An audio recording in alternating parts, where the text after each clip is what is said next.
Doo-doo-doo. Welcome, Nice, and Dave. Welcome, Dave. Welcome. Let's check we're live. Let's double check that we're yes, we're live. on, mate. I've had it. We're good to go. I do believe you, Dave. It's just become. You never do, mate. You always have to see it for yourself. We'll be half an hour in one day with everyone asking questions, and it'll be like, "No, we live. I'm not. I'm ignoring I you, know. Ramona." I know, right? Definitely. Yeah. Hey, everyone. Thanks for joining us on a lovely Tuesday afternoon. Another Tuesday tune in. Yeah, if you've joined us, do say hello as always. Yeah, do drop a little comment, thumbs up, hello, Big Ten, whatever you want to throw in the comments. Always great to see who's on. Some of our regulars, obviously Marky V. We know this is literally every week now, Mark. For the foreseeable, you are in and on. So thanks for joining us. Yeah, Lyndon, Joel, Shona, Tina, Suzette, Heather, Dave, Jim, Sital, Kim. Yeah, Ramona. Thanks for joining us, Ramona. Simon B. Bernice, Lawrence, man. Andy, Paul. Yeah, great. Loads of people on here now. It'll take me ages to go through the comments. But yeah, Dave. Good to see you. What's today about? Yeah, why not? So yeah, Tuesday again. So it comes around pretty fast, doesn't it? It does. But yeah, no, today. So basically, hello everybody. I'm sure you're all very happy to be seeing long lost family and friends and stuff like that. I think with some regulations being eased, at least in the UK, makes things a little bit easier for us all. Pub visit, why not? But yeah, no, it's been great, and we've been sort of talking about the journey and stuff like that. And believe it or not, every time you walk into the EverTrek offices, there's a big giant neon sign that says it's all about the journey. So we thought, what are we going to do today? So what about, I know, let's do it. It's all about the journey. So that's what we're going to talk about today. And yeah, not just, we talk a lot about the technical aspects of the trip, which we're going to cover off, acclimatization, altitude and stuff like that. But it's a little bit about, why go to places, like Everest Base Camp and Kilimanjaro, and, what makes them special and what makes it worthwhile and what you get out of it. If someone could pick you up in a helicopter and take you straight there and drop you to those places in an hour, it's not the same as going through the journey itself and experiencing it and stuff like that. Hey, Laura, how's it going? I miss you very much. And hey, Laura. Yeah, so that's what we're going to talk about today, is just a little bit about why go on these trips, what type of people go on them, what type of person are you, and how to get the most out of it, and what makes them important for us all. Because obviously you guys turn in every Tuesday to listen to us talk about these trips, and clearly there's something special about them, and it's not just about arriving on the summit, right? Exactly, Dave. Yeah, I couldn't have put it better myself, mate. It's certainly, there's a reason why that's there. And it's not just a bit of writing on the wall. Like, it has meaning. Especially to me. I mean, it's something I've always thought of in my life. And like, there are some cliches out there. It's not just about the destination. It's about the journey. But and I agree. Like, on all the trips we've gone on, I mean, Dave, we shared a lot of experiences together. I know some people on the live I've had the privilege of trekking with. We've had a great time. Yeah. And on those trips, it's not just about the highest point or the furthest point you are. It's about all the bits in between. And sometimes that does get forgotten, I think, when people talk about I summited Kili, or I went to Everest Base Camp. All the bits in between and the people you meet and the landscapes you travel through can get forgotten. We kind of take those for granted a little bit, when in essence they're 95% of actually the journey itself. So yeah, we thought we'd talk about that today, and some of those questions that come up around it. Like Dave said, I know we've, over the last sort of 12 to 18 months, kind of forget how long we've been doing this Tuesday tune in now. But yeah, there's obviously a lot more technical stuff we talk about, and we like to have a bit of a balance. Yep. Although Dave would love to talk about Maindel Bhutans every Tuesday tune in, which is great, and do his little laces, which I love, by the way, Dave. I love that. And everyone loves the laces. I get a lot of questions about doing that lace. Well, I might just film it, like a little 5-second video of just do a demonstration. Yeah, the different ways to lace. Yeah, exactly. Your boots. I'll be honest, I can't do it now because the demonstration boots that I used have been taken out and used, so they're gone now. They had to be used, mate. They had to be used. Yeah, exactly. But no, it's we like to do a little bit of a mix of things. I mean, but rest assured, everyone, there is a kit a Tuesday tune-in kit episode coming along soon, where we're going to talk about all the equipment and everything you need. But that's further away. We got to get there yet. And bingo.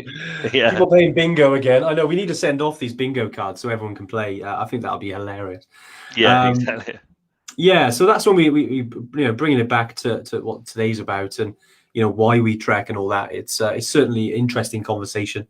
I mean, Dave, I remember going to go back to the beginning a little bit now of our journey, and talk about maybe your first trek, actually, because I remember you sent me a little video. I think you had some whiskey at base camp, and obviously it was quite an emotional moment. You obviously you trekked in when was it? October 2016, I think it was. That was it, first trip to UBC. And I remember getting that video, and obviously I could sense there was a lot of emotion in the video, which was obviously making me emotional, because it doesn't take much for me to get really emotional. So, yeah, well, you grew up with 7 sisters, Anne, didn't you? So you've got 7 sisters, so it doesn't take much. But it doesn't take much. It takes a lot to crack this old walnut mind. And I know. Yeah, it was funny, because like everybody, I used to have like a dream of going into places like this, and a dream to summit Everest and visit Nepal and do all of these things. But it was one of those things that lived in the back of my mind but never really happened, because I never really made it happen. Because, to be honest, it's strange, isn't it? It's like, I knew about Bitcoin, 10 years ago, but did I buy one? No. Should I have? Yes. And I knew about base camp and Everest and all of this stuff, but did I do it? No. And then one day, should explain, me and Andy used to work together in a bank. A long time ago. That's how we met. And then, as happens, I left, and then Andy left, and then I didn't really see or speak to him for about 2 years. And then one day I just saw that this guy I used to work with was at Everest Base Camp. And I was like, whoa, hang on a minute. I really wanted to go. And I was so amazed. And we've actually got the message saved, where I sent him a message on Facebook, just commented on a post or message, and just saying, oh, hey, mate, can you let me know when you're back? I want to talk to you about this. And that was the beginning of my journey. But when I reached base camp, I realized that actually it was so much more. Like, I was so focused on, I want to get to base camp. I want to get to base camp. Get into base camp was all it was. And weirdly, it sort of hit me all in one sort of thing. When I got to base camp, I realized, and that's when I did the video for Andy, that actually it's not just about getting to base camp.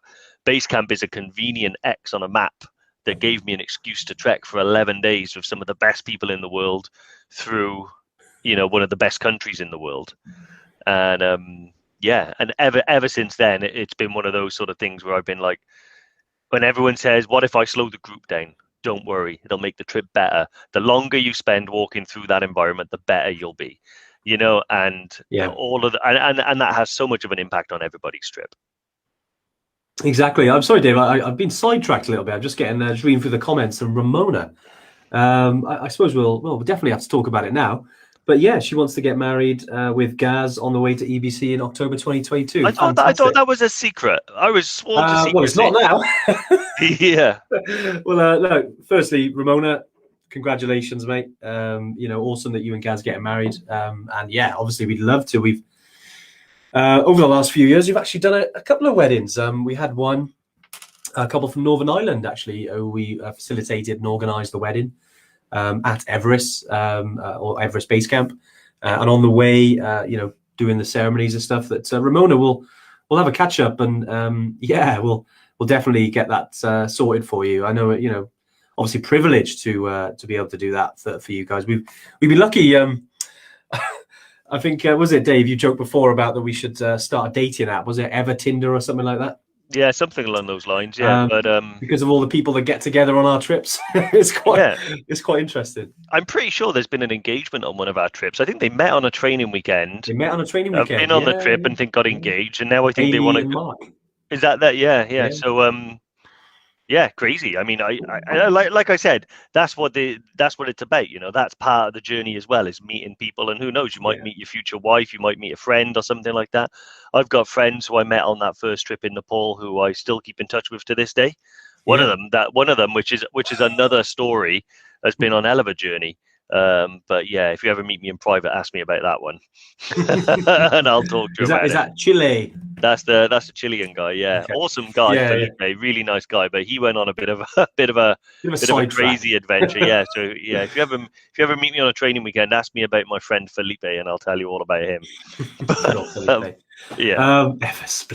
Oh my God, there's some great names coming up here. But honestly, Ramona, great, and look, nice to see some wonderful comments coming through. Take the knee. We shouldn't mention knees today because Dave can't mention knee, can we? Yeah. So I mean, yes, as long as no one's waiting for me to get down on bended knee, like that's not happen. But yeah, no. I see Paul Dewhurst. How's the knee? How's it going, Paul? Yeah, I trekked with Paul, hey, Paul. And his wife. We did the training weekend together. Man, we've like. I never would have dreamt that he'd still be waiting to go to EBC thanks to COVID. But no, the knee's doing all right. Physio tomorrow, first one, which is part of my what they call prehab, to get the knee as working as well as possible before the operation on the 15th of June. So on the 15th of June, I'll be having the operation, and then hopefully then I'll be on the mend. Just reading some questions. Yeah. Sorry, I was reading. I was like, sorry, I'd stalled there. No, I was reading John's question. John Adams, who's jumped in. I was just reading his question. I'll come back to it in a minute, John. Yeah. Our Lauren is on the comments. So yeah, we'll go through the questions. But Dave, we talked about, we'll go back to the journey for a minute, and also as well that obviously the journey is different for everyone. But we talked about kind of what type of trekker are you, right? In terms of how your journey can be. Should we go a bit more into that? I know we've talked about maybe someone you can get, maybe, we call them mavericks, but someone that's likes to speed, speed demon, maybe we'll call them. Yeah. The person that likes to go off into the distance, and our altitude that can be an issue. As if you've been on any of these lives before, speed is you need to slow down at altitude. But Dave, what was it you said before about obviously the mavericks, the speed demons, and what can hold them back? Yeah, exactly. Well, I've been on trips before where you've had people who are super competitive, super fit, and treat EBC or Kili or something like that as a challenge. And it is a challenge, but it depends. There's more than one type of challenge, and they treat it as a physical challenge, like testing their body to the maximum and seeing if they can get there, which is all well and good. And I'm not against challenges like that whatsoever, but I don't really feel that it's the essence of what we do. Because if you want to do that, there's an Everest marathon. There's a marathon in Tanzania. There's lots of stuff that you can do like that. But I do think that you miss out on a lot of the other aspects of what you get from a trip. So by, treating every hill, like I want to get from A to B as fast as possible, I want to get up the hill as fast as possible, you kind of forget to stop, turn around and look where you've come from. And some of the best views on any trip that we go on is when you turn around and face away from the hill and look back over sort of where you've come from. So one of the great ones is, when you're going up through Tengboche Hill, you have a tendency just to have your face to the ground because it's very steep and you want to get up to Tengboche. But actually, there's loads of points on that trip where if you turn around and look out through the trees, you can see some amazing sights. The Dudekose River going down, the Hillary Bridge. You can look back to where Namche is.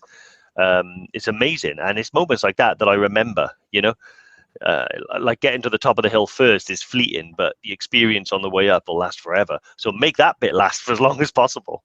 And it's the people you meet on the way, isn't it? Because I remember that, those moments happen all the time. I mean, I think an email I sent a couple of weeks ago about the gentleman who was on the mountain in his shorts. And there was me, all my winter gear on, it'd be like an epic day. And this guy's just, running around. And he was clearly on a different journey to me. But, it was actually quite nice to see that and have that perspective and go, okay, this is cool. You meet loads of different types of people and different people almost perceive different challenges in different ways. And I think certainly for that guy, maybe a lesson for him as well. I mean, everyone's obviously going on their own journey, but I think maybe that guy didn't see some of the things that I had seen that day because I've been taking my time. Yeah, exactly. And I know on a base camp trip, or if you're on Machu Picchu and you've got all the historic stuff that you want to actually take your time and drink it in and go and see these things, there's no point rushing around that. Go and enjoy yourself and learn a bit about the environment you're in, because it kind of magnifies the enjoyment of it, I think. Yeah. When you're in a place. And I think it'd be a travesty, if you're rushing through these places and you don't get to stop and chat and meet and have a coffee or whatever you want to do. And Yeah. it's the same when you go, like you mentioned Tengboche there, and I love going to the monastery and just experiencing the energy there. Not to get too woo-woo now, but just going there, and it does change. It's quite relaxing. Yeah. Going and listening to the monks and their chanting, and obviously living their lives, and it's almost a privilege to be there.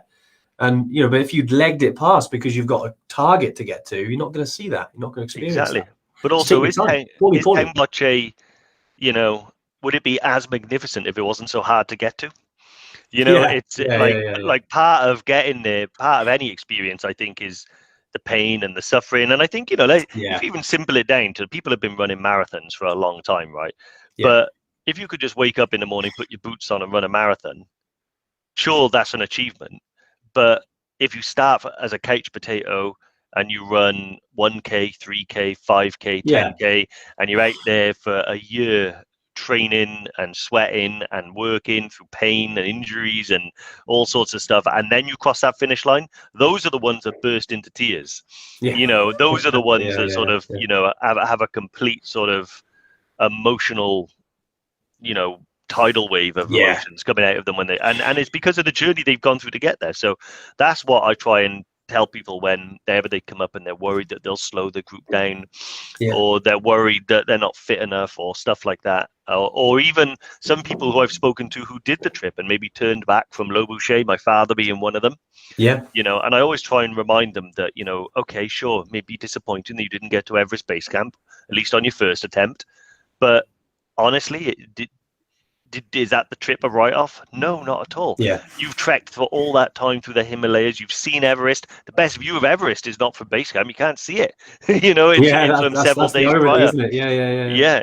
So you've done these amazing things. You've achieved these amazing things, and that's what's great about these types of trips and why adventure travel is better than a holiday, because you can go on a holiday, experience everything, and it can still be rubbish, but even just by arriving on an adventure travel trip, you've already achieved so much, and even if you went home right away, you're going to feel like punch in the air.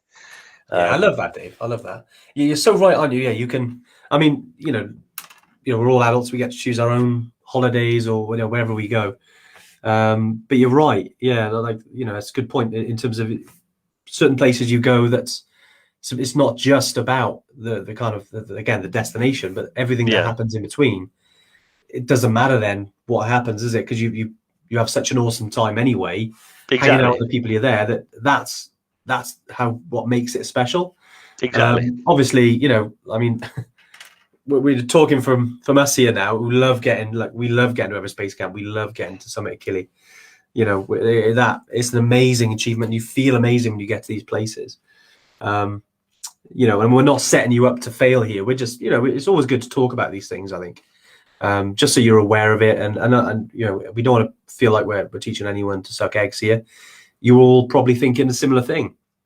But I know that we've certainly been with some people who haven't done that, and they realize then, and it's not until they get back home and they sit down and they take their shoes off and they're like, whew, and they have a think about it and they're like, man, that was awesome. I really miss that place now. Get me back on another trip, and you see that and it's like, okay, come again. But it's a really special sort of thing when you're away and on the journey. And we can't wait to start these journeys again. And, we're going to try and obviously navigate the challenges that come our way over the next few months.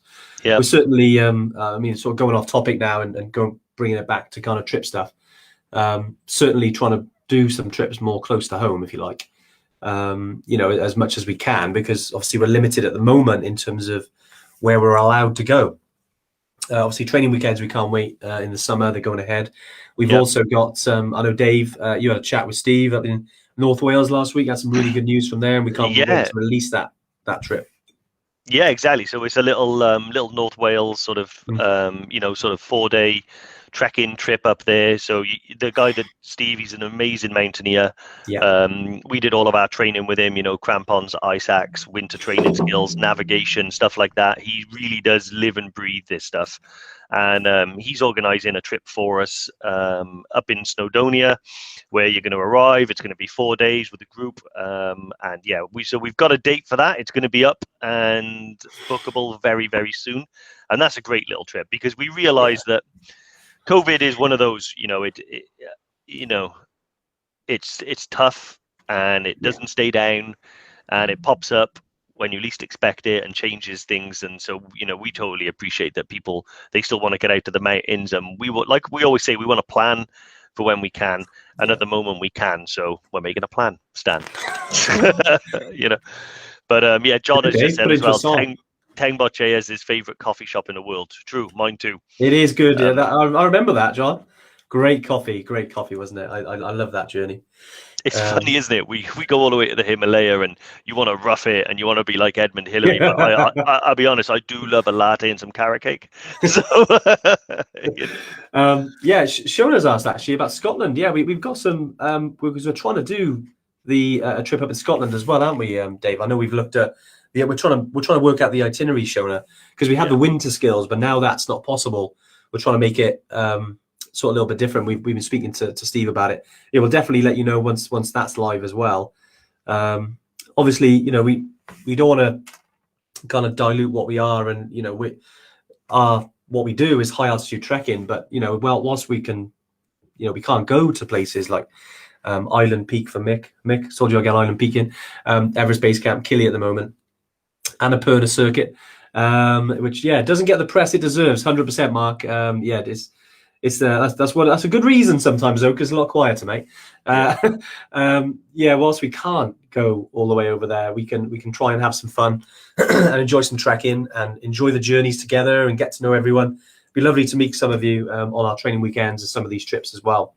The benefit being that, excuse me, if they are local, we might be able to pop and see you guys, which would be great. Obviously, the training weekends, but some of the other weekends as well and trips will be able to come on, which will be fantastic. But sorry, Dave. Right, should we get stuck into questions? I know we've had a few before and a few that come in, Dave. So Rob Smith has emailed in. We'll start with the emails. With the recent Welsh Government advice regarding international travel and their request not to go, how likely is it that EBC treks will be taking place in 2021? So the Welsh Government, although yes, they have come out and said when international travel is possible. Specifically, they're referring right there to the green list countries, so the ones we are allowed to travel to, and they've put in almost a polite request to everyone in Wales to not take up the opportunity and go traveling. That's one of those things that I think everyone needs to make their own personal judgment on. And I believe he's made that for what seems like legitimate reasons, but not a political conversation. With regard to the EBC trips, that's a different kettle of fish. So Nepal is currently on the red list of countries, so it's not possible anyway right now today. Whether or not they go ahead in the autumn, so September, October, November, early December, in full transparency, is probably 50-50 at this stage. It all depends how Nepal responds to what's happening in India. And now, obviously, what happens in India will always affect Nepal. And it's how Nepal handles that situation, how the vaccine rollout continues and stuff like that. So there's so many different factors. Again, we're back in that hole. We don't have a crystal ball. It's relatively uncertain. One thing I can say is that we'll find out, hopefully, before anyone. We have such a good team over there that are being well looked after and well taken care of. Much of that is to do with you guys buying those jackets and the jackets for guides. Because of that, people are able to stay in their homes in Kathmandu because their rent is paid. They're able to go to their villages because they've been able to get all the food and supplies they need. So our team are there and ready and waiting. We just need the restrictions, with regards to red and amber lists to come down, and we need Nepal to be involved in that. So it's uncertain, but we will let you know as soon as we know. Yeah, nice, Dave. Yeah, it is a challenge, guys, and I know Rob, you obviously talked about the Welsh government, and I know that obviously in Wales, Scotland, England, Northern Ireland, obviously other countries as well, can have different rules, and we're always refer back to those and FCO guidance. from the UK government, essentially. But yeah, so as Dave said, we want to get back on these trips as soon as everyone else. It's typical that like nearly all the places that we're running trips at the moment outside the UK are on the red list, which isn't great. But as soon as they they go down, they go, because unfortunately, if the government are advising against anything but essential travel, then we can't run those trips. Because it isn't essential. Although we'd love to, and it's essential for all of us, I know, inside, then we've still got to do the right thing. You've only got to look at the Everest summit season, and there's a lot of opinions going around, and I was so glad that we weren't at base camp in the last month or so with what's been going on in Nepal. And I know there's a lot of companies that have been slated a little bit for actually running Everest expeditions, and then others who have made the right decision not to do it for safety reasons and other reasons. And we're happy to share our opinion. I mean, we're kind of glad, and we're not there. And we almost think that they should have prioritized other things rather than that. But different story. But we always like to make sure we're doing the right thing when it comes to these trips, and that's the way we will come from. That's the angle we'll come from.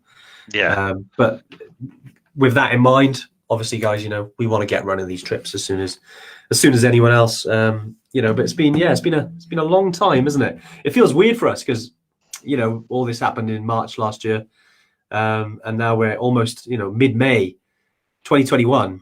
And it's like, wow, it's mad. But I mean, it is what it is, right? Who'd have guessed it? I've seen enough zombie movies to know how these pandemics usually unfold. And I was still optimistic. But I think that, like you said, we're comfortable with our decision. That not going ahead with the season was the right thing to do. I wouldn't want any EverTrekkers to be out there right now, experiencing that and being over there for something that can be postponed and done safely at another time. There is a great urgency, and there isn't. We all want to go hiking and trekking and travel in these places, but not to the detriment of your safety, their safety, and contributing to all of that. So, it is what it is, I guess. But we're happy with our decision. No, exactly. Yeah. I mean, we always have to value, although it's adventure travel, and there's an element of danger in all adventure travel, and you can't get around that. And that's why it's great. We have to temper that with the regulations and things that are in. And obviously we're restricted in terms of where we can run trips. But obviously if it's, if people are advising against unnecessary travel, then we can't run those trips. But I mean, obviously I can see some comments on the back of our comments, and it's certainly like Jerome, obviously October is the target, and it's certainly like Dave said, the autumn is 50-50 at the moment, just for full transparency.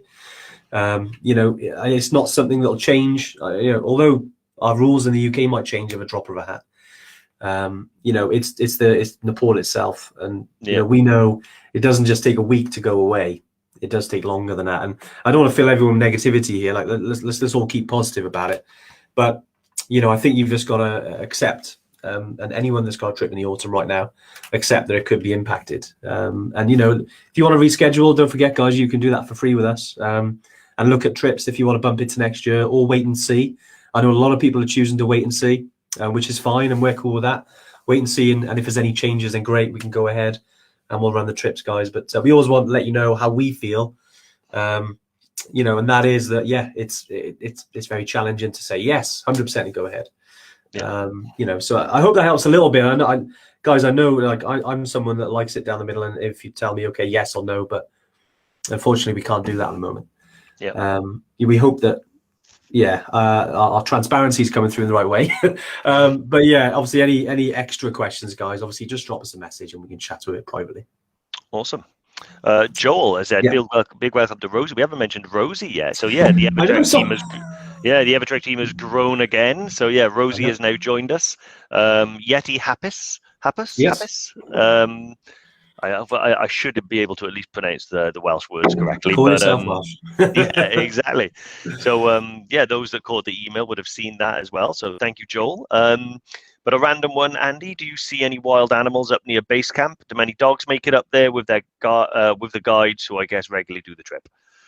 Yeah, I mean, other than the odd Yeti or two, you do see some Yeah. wild animals. Yeah, you do get some dogs, and some of the dogs actually, because you've lost them, they're all wild essentially. Is that they'll follow you up from like 2 or 3 days, and some of them stick with you, and then they become part of your group, which is quite cool. Some of the local families do keep dogs that kind of come and do say hello. You can see other animals, like there are snow leopards in the Himalayas. Like I've not seen any you can trek there every year for 20 years and not see them, Yeah. but they are there. And they're probably watching you, but you don't know. But obviously they're quite far off because they don't like people. Yes. You've also got the musk deer. So you see some deer, and they got like these little fangs, if you like. It's quite unusual looking. So you might spot them clambering up some rocks. Other than that, it's pretty safe.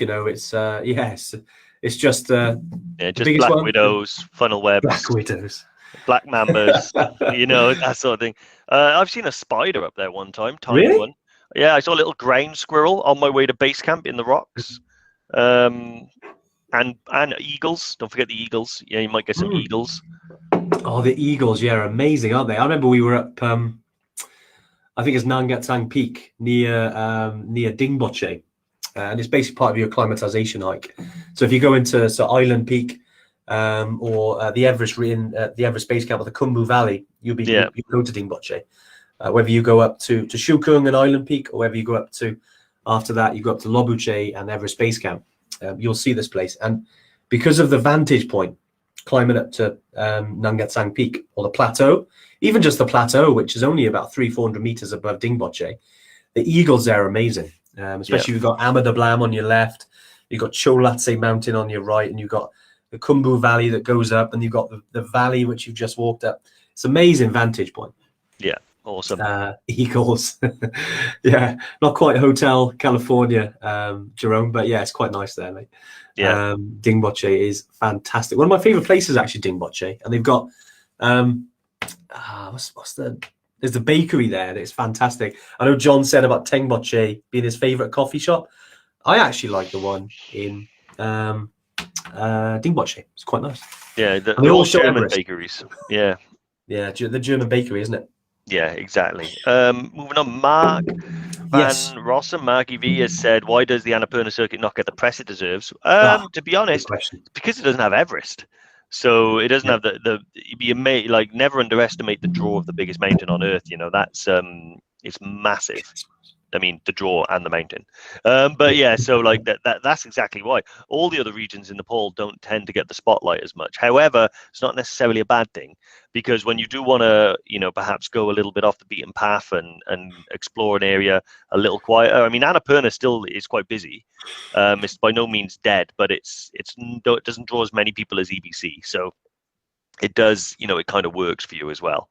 But yeah, that's exactly why. It's just because it doesn't have. I mean, Annapurna is the most deadly mountain, Annapurna 1, in terms of the amount of people that reach the summit versus how many people die trying. So it's not. They call K2 the killer mountain, but it's actually Annapurna 1 that causes the most trouble. The avalanches, right? Yeah, exactly. Yeah, so avalanches and stuff like that. So yeah, pretty dangerous. But having said that, it's a very beautiful area. It's very stunning, and almost a good thing that just Mark, he said nothing beats Yak Donald's in Lukla. I just saw that. I thought that brilliant. Mate, after almost 2 weeks in the mountains, those Yak Donald's burgers are lovely. Yeah, that's for sure. Obviously, if you're into that thing. But yeah, you're right about Annapurna. I think it just certainly adds to it because it's not as popular. Yeah, but certainly, like I've read articles, like Everest versus Annapurna Base Camp. Which one? Or even going like the 3 Peaks, 3 Passes route we do in the Everest region versus the Annapurna circuit. They're both similar challenges, but they're I'd say different, very similar. But as Dave said there, it's really because it's got Everest in it. In the Everest region, it's more popular. Yeah. People love it, don't they? We go back to what we're talking at the beginning there, because of that big X on the map there. That's why people go there. Whereas if you really wanted to just go for the journey, then Annapurna region is beautiful. Yeah, and very different. Like some people say it because the Everest region, the Khumbu Valley, is quite wide, so it's quite like this. If it makes like a big bowl, so you can see as you're going up. Whereas Annapurna is quite steep. why they get so many avalanches. So you're looking up at the mountains all the time. They look like these big behemoths, just towering above you. That's kind of the main visual difference with Annapurna compared to Everest region. Yeah. But yeah, good question, Mark. Yeah, I know you've been to Everest region already and Annapurna, so yeah, it'd be good to hear your thoughts after that, mate. Yeah, awesome. I can see Diane's a little bit concerned about sort of, nasty animals, poisonous things on the Kilimanjaro trek. To be honest, I saw monkeys in the trees. I saw some birds, some ravens, and that was it. Didn't see anything else. Mosquitoes, actually. So your biggest worry, like those types of concerns, tiny stuff like us or an ant. Yeah, that's a valid point. Yeah. But malaria is your biggest worry. So take anti-malarials. The mosquitoes are really the only danger that you're going to be facing. Yeah. I suppose if you got out the car on a safari, you could potentially come into some trouble. But yeah, on the actual trek itself, generally the high altitude regions of the world, they don't really have a lot of animals and stuff. It's just not much food up there, and it's just harder to live up there than it is lower down. So yeah, you'll see monkeys at the beginning and the end of the trek. You'll see, and then after that, just birds pretty much is all you'll see. Yeah, you've got the monkeys, haven't you? You've got someone mentioned mice then running under the tent, and yeah, people bailed. Wow. Yeah, well, little buggers, eh? But yeah, I'm trying to think. Ants you sometimes get. Yeah, that's quite barren as you go up there. Yeah. Obviously, there's the mozzies are probably the number one, I'd say, just to keep off you. But yeah, anti-malarials, 100% for when you're in Tanzania. Definitely speak to Nomad Health Clinics if you're going to Kili. We always recommend them. But yeah, if you go into Tanzania, anti-malarials, 100%. Yeah, exactly. Yeah. Doug Smith, how's it going, Spud? Said one of the group was stung by an ant. Saw plenty of monkeys and heard a jackal in one of the camps at night. That wasn't a jackal, mate. That was Tam snoring. So yeah, but yeah, I should say that we went Kilimanjaro together in February. But yeah. Let's have a little look. See, just going questions. Through. I saw John's question, and it's off topic, but I'll answer it. Yeah. He's asking. He wanted to ask me directly, not trekking related. He has a friend who's starting his first business. A little apprehensive because of the leap into the unknown from previously working in a stable environment. What advice would you give him, or reassure him it is the right thing to do? Yeah, I think anyone that's venturing off from a secure job and going out there and wanting to go on their own and do the business. Yeah, it can be scary, and it is. Going back a number of years now. But I think, if you've got the determination and the motivation to want to succeed, then you can, 100%. And I know it's scary, and just make sure that you're accountable to yourself, because a lot of people kind of say, "Hey, I'm my own boss now," which is great. But then no one sort of holds your feet to the fire to get things done. So being your own boss can sometimes not be the best, because you think you can get away with having relaxing time and this time, but nothing ever gets done. And if you want to really move your business forward, then you need to make sure that you put the work in. That's for sure. And I suppose if I was going to say anything motivational, like anything, and obviously we go back to all about the journey, is that you only get one life. So yeah, if that's what you want to do, and you want to give it a go, and you want to go for it and improve your life and grow as a person, accept the challenges, then you've got one life. Make the choice, do it. You've only got one, so make the most of it. Yep. That goes to everyone. So yeah, John, awesome. Pass that on. Awesome. Hope that helps. Yeah, that's I couldn't agree more. Diane has asked, do you both take anti-malarials for Kili then? Did we both take them? Yes, have to. I mean, I suppose you can't force anyone to, but I would say it's a huge, massive, unnecessary risk to go to Tanzania and not take anti-malarials. I mean, two famous people, was it Cheryl Cole and Ross Kemp?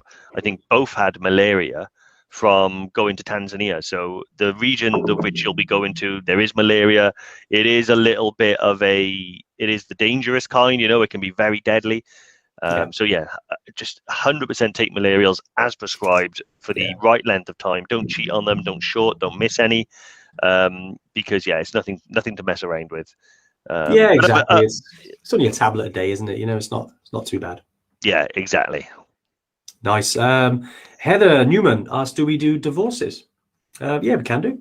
Yeah, Not certainly. legally, but we can do the divorce party. We could, we could certainly perhaps cause one or two. If you keep booking on trips without telling your partner, maybe that might. Yeah, exactly. Brilliant. Yeah, Heather, 100%, mate, and to recover from it, certainly anytime. But yeah, brilliant. Loving that. Right, let's have a look. Just going through some of the questions, Dave. Can you see any more questions? I mean, guys, obviously as we're going through here, any questions, by the way, do fire them into the comments just so we can answer. Coming through now. We've got a couple left, but just before we kind of finish, any questions around anything specifically? Drop it around. Even if it's Julie, even if it's around Disneyland. Yeah. Go into your favorite place instead. Hey, I've never been to Disneyland, but it's always been on my bucket list. Because life's all about balance, and I can do the hard trekking, I can do the hard walking, I can do the climbing, and then if I want a bit of a relax, I can go to Disneyland. Always wanted to go. I'm hoping the next couple of years to go. Yeah, that's on my bucket list. Oh, I did it. I've been to both, and all right, sure. I say both. There's more. I went 2 weeks in Florida. I mean, at the beginning I was slagging off normal holidays and stuff like that, but gotta love Disneyland, mate. It was one of the best holidays ever. In fact, I went with John. So me and John back in 2005 went there. It was a great holiday. But I don't talk about it now unless it's brought up. I talk about EBC all the time. So having a look. So just to touch on malaria as well. Just I suppose. Well, there's some topic in there. Yeah. So Dave Remington there's talked about avoid larium. I'm not sure about larium. They give it to. I want to say this isn't advice. This is me thinking out loud. I think they give it to pregnant women because I think it's safer than the other kinds. But some people have got PTSD. Some people have dived out windows. Yeah. It makes you go crazy. But yeah, I've taken both doxycycline, and Malarone. Yeah, doxycycline and Malarone. I found Malarone to be so much easier. The first time I took doxy, I did because I like the idea of taking something because it's an antibiotic that if I had anything else, like I picked up any other type of bacterial infection, I'm already taking antibiotics. So it seemed to be a double whammy. However, you've got to take it for like a week before you go, for the whole time you're in Tanzania, and then for a month afterwards.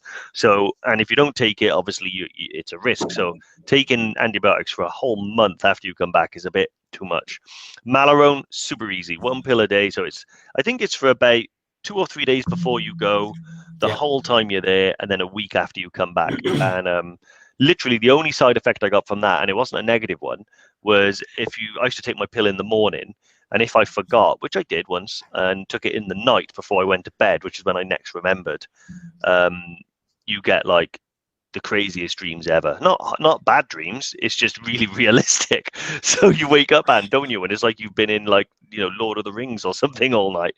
But yeah, other than that, Malarone was super easy. Yeah, Malarone's great. It's I had similar sort of crazy Lord of the Rings dreams, like some epic movie that happens during the night, which was quite cool actually on a trip. So whilst you're sleeping, and all that. But yeah, so I think over the last sort of 6-7 months, we mentioned it a couple of times, and I think some people said why, because of the obviously people who are more scientific and qualified to talk about it. But yeah, for me, they give us crazy dreams, but I take them again, 100%. Yeah. Good old Malarone. Joel Palmer's asked about what jabs do we need for EBC? Yeah, we've I know we've covered it a few times, about 100 times, Joel. Thought you'd write it down by now. But yeah, with jabs for EBC. So the main ones that you need, you've got the diphtheria, typhoid, tetanus, those ones you have every 10 years, you have boosters. They're the kind of basic requirement, I would say. Then you've got kind of the optional ones. So rabies is one that's been mentioned on the comments today. That's one that, we certainly, some people want to have that, some people don't. It's an optional one. I know, Dave, you've had yours. Everything. I'm a pin cushion. You've had a few, haven't you? There's obviously the hepatitis as well, which are especially more valuable to people who are traveling a lot, in terms of the blood disease and things like that. So yeah, definitely check it out. I would highly recommend, I think it's called fitfortravel.nhs. is a really good website to look at for the particular country. So if you go to Google and type in sort of vaccinations for Nepal, it'll come up and it'll have the full list there. Yeah, look at that, mate. Or jump on to Nomad and book yourself a consultation, and they'll be able to sort of suggest, and you can get your if you need anti-malarials for anything or anything else, diarrhea kits, Brad Pitt kit as we call it. Yeah, it's certainly getting involved with them guys. So I hope that helps there. Yeah. Joel? Any side effects, Joel, from all of those? Yeah, you will have a sore arm. but yeah, I don't think there's any side effects from the main ones big I've ones, had. no. I've Not had really. everything, like all the hepatitis, right the way through the alphabet with those. Meningitis, all of the normal ones. Yeah, anything I have. COVID, and then it says another question here. So Marky V, okay, must have a kit question in their best waterproof jacket. Brilliant. Let's get back to it, Marky. To be honest, it's an awkward one, the waterproof jackets, because you can spend 500 quid on mountain equipment. Is it the mountain equipment Lotse? You've got loads of stuff like that. Yeah. Personally, at the moment I'm using the Rab Firewall, which is probably a good mid-range jacket. I have to reproof it every now and again, but it's a good mid-range one. I think anything sort of Gore-Tex Pro is going to be pretty good. I have heard really good stuff. I own a Paramo jacket, but it's a windstopper, not a waterproof. I've heard really good stuff about the Paramo. What I really like about the idea of Paramo is that it's not a hard shell, it's a soft shell. So when you've got the hood up and stuff, it doesn't feel like you're, being like, it's like deafening sometimes and all the crackling and zips. So it's a very quiet jacket. So I think, have a look at Paramo. Also, the mountain guide we talked about earlier, Steve, that does our trips in North Wales, swears by Paramo. He loves it, doesn't he? Yeah, exactly. And he says that his favorite environment is cold, wet, and windy. So, I would take his word any day. So, check Paramo out. I'm on a bit of a Paramo up at the minute. I might change, but try Paramo. Try it out, I think I'm with Dave. Like, obviously, the mountain equipment, Lotse is number one, really, I would say, historically. Rab Firewall, mid-range. You've got the Berghaus Extreme range. I've got an Extreme 8000. I don't think they make it anymore. I'm not sure. It had a lot high price range, a lot of features, and Gore-Tex Pro, but for some reason didn't go down that well with people. I mean, I've got it, and it's typical actually. But I wonder why. I do wear my Firewall just because it's because I got Extreme 8000 and I've got a Firewall. I always wear the Firewall, and that's even in proper rain. Whereas the other one is a bit bomb-proof, but it's noisy. It's quite. You feel like you're wearing. It's a weird jacket, but the Lotse is amazing. I've seen so many people wear that over the last sort of 10, 15 years. Since they started making it anyway, different variants of it. But yeah, the Paramo one, I've never really, obviously I understand the technology, but I've always preferred the other type of jackets, Gore-Tex Pro to Paramo material. But Dave, I know you obviously it's still undecided yet. It's kind of like the difference between an Apple phone and a Huawei or something, is it? And exactly. The pros and cons. I think I'm going to buy one, but I can't really go hiking at the moment, so it seems like a waste of money. So I'm going to wait until the knees get, and I'll get a Paramo. Waterproof jackets are one of those where, to be honest, it's a little bit like trial and error trying to find out what works, because as many people that love one jacket, there's another like tribe over here that like another type and slag it off. So I think the most important thing really is get a good jacket. It's one of those things I won't buy cheap because I've bought cheap before and it just doesn't work. So I buy an expensive, relatively expensive waterproof jacket, and then it's about the care you take of it, which is probably more important.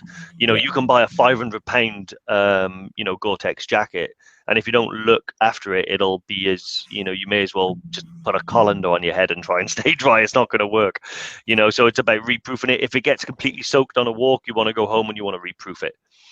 So pretty much every time it gets drenched through, I reproof my jackets, and then I say that's a bit of a lie. I aim to, not every time do I actually do it, but the better you look after them and the more reproofing you do and stuff like that, the longer they'll last and the more waterproof they'd be. The test is at the end of a walk, if water is still beading on the jacket, then it's going to be waterproof. When it comes and it's a completely different color because it's soaked through, you need to reproof it. You want the bead in effect, really. It's mad though. I've seen that like dozens of times, and sometimes when it just rains and rains and rains, like I've been on a walk and it's like 8 hours and it's raining the whole time. Yeah. Doesn't matter what you're wearing, really, No. you're gonna get wet. Yeah. They're not fully. They all let moisture through. I mean, there's really good ratings. I think Shona's put a really good link there. Thanks for sharing that, Shona, from Snow and Rock. Where you get waterproof ratings and breathability, because the more waterproofed it is, it's not as breathable. So that's where Gore-Tex Pro has that bit of balance. That's why I quite like it for me, because if I sweat and everything, and it kind of wicks that away from your body, as well as keeping the moisture from coming in. But it's about finding that balance. And like if you wear like a Mac, one of those, you're wearing a Mac and it feels amazing because it's keeping the water off. But you do any hiking in that, you're sweating, you don't feel good at all. That's my problem. And it's not healthy, and that's where you get like really bad sores under your arms, especially after hours and hours. And find the balance. And obviously, there's if there's any jackets, guys, that you've tried and you feel like you want to share it with the team, want to share it with the community, let us know, because obviously we'll push it out and say, this has been tested. Yeah. We'd love to test all the jackets, but we've got a few. Maybe we need to speak to some of the outdoor brands and say, hey, we want to test some of these products. Maybe that's an idea, Dave, and we'll exactly. To test. I mean, I'll be honest, I'm getting sick of mentioning the Maindles, and I haven't had a free beer in the post yet. But yeah, it is that exactly. One of the little tips I do as well, if it is raining, I will pack a spare base layer in my bag. Yeah. And quite often, although it does mean kind of like stripping off really quickly, I don't do it if I'm going to get hypothermia. But most of the time, if I'm just wet, sometimes like halfway through the day, like taking it off and putting on a dry one on just feels great. It just uplifts your spirits. It's like having a snack, it does the same thing. Someone's asked here, Tracy Swift said, what do you find the best product is for reproofing? I use the Nikwax stuff. Yeah, me too. So you'll get a dual pack. I bought it on Amazon, I think. One of them is like an instant one, which you just kind of like apply to the jacket, and another one you kind of wash your jacket with it. But yeah, those are really good. When it comes to boots and proofing boots, I tend to go with the manufacturer's own stuff. That can be Nikwax, or with the Maindles, I've bought the Maindle stuff. So I've got a spray and a dub-in type wax that I put on the Maindles. And you'll notice the difference, because I remember I hadn't treated mine and they were like this dusty light brown. I do remember. It was like different boots, right? Yeah, and Andy puts his next to my boots, and his were like this deep rich brown. The deep rich brown is a sign of a healthy boot. My dried out old ones were they were in desperate need of it. But yeah. I think worth doing a bit of research as well, a bit of Googling. There's especially with Nikwax, there's a wash, so you can wash your jacket, just every now and again, and then they got a spray, and the spray is great because you've got to let it soak into the jacket and let it sort of dry, and then that's what gives it that kind of that nice little beading. So you notice if you ever drop water on it, it kind of beads off, flows off, and then that okay, cool, this is working now. Yeah. If you want to test that in the house just before you go out on a decent rain, do that. I'm a bit old school sometimes. I treat it, leave it, and I forget about it. And then I realize that I'm out, and I'm like, oh, it's not beading. But you kind of deal with it. And sometimes you're going to get wet. You're going to get wet. And that's, it's all about the journey, isn't it? If you get wet or dry, it's still a journey. Yeah, exactly. Dave, any more questions before we finish up? I know we've covered a lot. We got one last one, because we're going about an hour, which is Stephen Hall's thinking of holding out till around spring next year before buying any kit for his October 2022 EBC trek. Hopefully that'll be a good time. To be honest, not a bad time. Whatever time of year you're kind of buying, if you're buying in spring, you'll get older winter stuff for cheaper. If you're buying in winter, you'll get warm weather stuff for cheaper. Yeah. So I kind of weirdly, I try and buy, like if I'm buying a winter jacket, I might try and buy it in the summer and get like the year before, stuff like that. But don't forget that you do get 15% off of Cotswold Outdoors as well. So if you are planning on getting some stuff, it's always worth a check with those guys and stuff like that. They're pretty good as well for boots if you want to go in there and have like a lacing up demonstration or a fit in or something like that. Then those guys are pretty good. Yeah, no, they are. They're great. Especially now as things open up a bit in the UK, you can actually go on and try some boots and things like that, which is quite nice, isn't it? Yeah. Wow, this is weird. Trying on boots. Yeah, you gotta, so different now. yeah, so I think we're going to try and do, if we can, I know we've been talking a while, going to get in touch with Cotswold and see if we can do a bit of a show and tell in one of their stores. Maybe we'll do one of the Tuesday tune-in. We've been working on, now it's open, we might be able to get permission to do that. So yeah, we'll let you guys know if we could do one of those and talk about specific jackets and things. That'd be great, I think. Really valuable to see. But Dave, yeah, been great. Any final thoughts before we finish? No, that's it. Yeah, just whatever journey you're on, make sure that you enjoy it and experience it. Because you don't know what you're missing until you stop, turn around, and take a look. And that'll be the memory that you take back with you. So yeah, that's about it from me. You should write that down. Put it on a wall, mate. That's great. Yeah, well, I got another thing to go on the wall as well, and you got me a little gift, didn't you?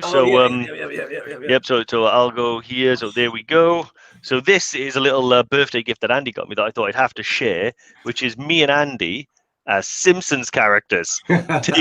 So yeah, taken from an actual photo on one of our trips, and transported into Simpsons characters. So yeah, that's going up on the wall, and if you see the little space next to Kumbu the koala, it's going on there. It's going sort of there. So yeah, that's it. Love it. Nice, Dave. Well, mate, it's I know you like your quirky art and stuff like that. So yeah, but exactly, mate. What could go wrong, right? Yeah, exactly. Great stuff. All right. Well, look, great to see you all, guys. Great to see all the usuals on and some new people as well. Obviously, anything else, drop us a message. And yeah, we'll see you next week. Awesome. Take care. Adios.